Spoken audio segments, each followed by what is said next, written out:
Have you ever caught yourself feeling a little twist in your chest when you hear of someone else's success? Have you ever smiled outwardly while a small voice inside whispered, "Why not me?" Welcome back to the channel.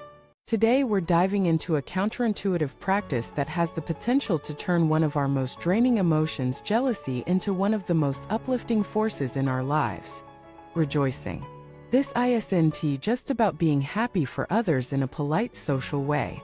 It's about rewiring your emotional and mental patterns so deeply that another person's success feels like your own gain, because in a profound sense it is. In Buddhist traditions, the practice of rejoicing, called mudita in Pali, has been celebrated for centuries as a direct way to multiply merit. The logic is elegant. If you can truly, wholeheartedly delight in the goodness, fortune, and accomplishments of others, you share in the positive energy they've generated. And unlike other practices, it requires no money, no special equipment, no complex rituals, just a shift in attitude and attention. But here's the challenge. Our default setting is often the opposite. We live in competitive cultures where success is seen as limited, like slices of a pie. If someone else gets a big slice, there's less for us. This scarcity mindset feeds comparison, envy, and even resentment. Rejoicing flips that script by showing us that success, goodness, and beauty are not limited resources, they're more like light. When one candle lights another, the room becomes brighter for everyone. Let us start with a simple story that illustrates this shift. A friend of mine, Claire, was a freelance designer who struggled to find steady work. One day, she saw a former classmate post online about landing a huge contract. Her immediate reaction was tightness in the stomach, a mix of envy and self-criticism. She almost closed the browser in frustration. But then she remembered a teaching she'd heard. What you rejoice in, you invite into your own life. So she paused, took a breath, and instead of scrolling away, she wrote a sincere comment congratulating her classmate, imagining the joy that person must have felt getting that contract. She visualized them thriving, delivering great work, and being appreciated for it. Over the next weeks, she made rejoicing a daily habit, not just with friends, but with strangers, celebrities, even historical figures. She would hear of someone publishing a book, winning a grant, recovering from illness, and she would pause to genuinely feel glad for them. 3 months later, she landed her own biggest project to date. Was it magic? She doesn't think so. She says it was more like unclogging a blocked pipe. Once she stopped resisting other people's flow of good fortune, her own started to move. From a psychological point of view, rejoicing works because it changes the interpretation of another's success. Instead of triggering the threat response, they have it triggers the alliance response, their gain is my gain. This reduces stress hormones like cortisol and increases feel-good neurotransmitters like oxytocin and serotonin.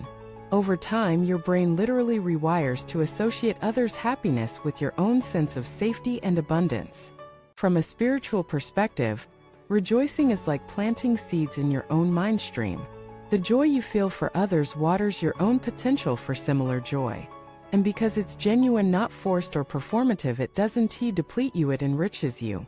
To make this practical, here's a 7-day rejoicing training plan you can try right now.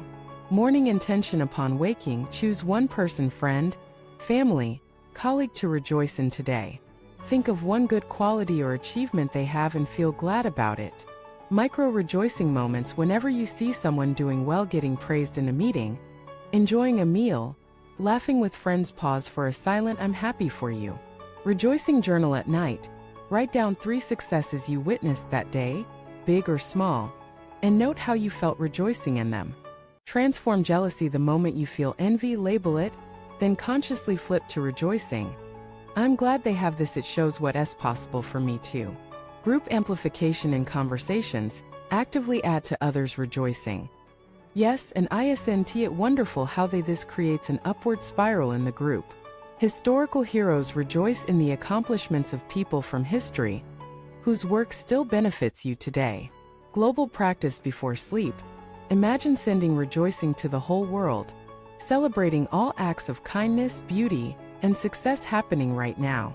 If you make rejoicing a habit, something unexpected happens. Your own sense of worth stops depending on outperforming others. You stop scanning the horizon for threats to your status and start scanning for reasons to celebrate.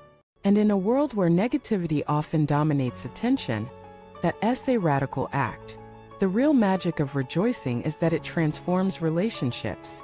People can feel when your happiness for them is genuine. Trust deepens. Collaboration grows. And because you're no longer drained by envy, you have more energy for your own goals. Think of it this way. Jealousy locks you in a cage of me versus you. Rejoicing throws the door open, reminding you that life is vast, possibilities are abundant, and another person's light does not diminish your own, it makes the whole sky brighter. So the next time you feel that little twist in your chest, don't ignore it and don't feed it. Smile at it, then choose to rejoice. Not because you should, but because it's the smartest investment you can make in your own happiness. Thank you for watching this video.